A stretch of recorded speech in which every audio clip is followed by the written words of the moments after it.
امام موسیٰ کاظم علیہ السلام کو جیسے ہی زہر دیا گیا تو آپ نے فرمایا کہ آج مجھے زہر دیا گیا ہے، کل میرا بدن زرد ہو جائے گا اور تیسرے روز سیاہ ہو جائے گا اور اسی دن میں دنیا سے رخصت ہو جاؤں گا۔ ہارون رشید نے آپ کو بغداد میں قید کر دیا اور تا حیات قید ہی رکھا۔ آپ کی وفات کے بعد آپ کی ہتھکڑیاں اور بیڑیاں اتاری گئی۔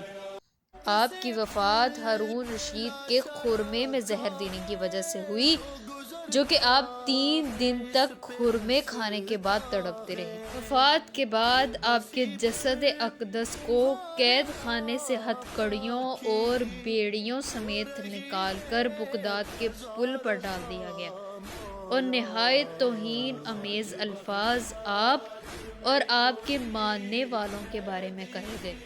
سلام ہو امام موسیٰ کاظم علیہ السلام پر۔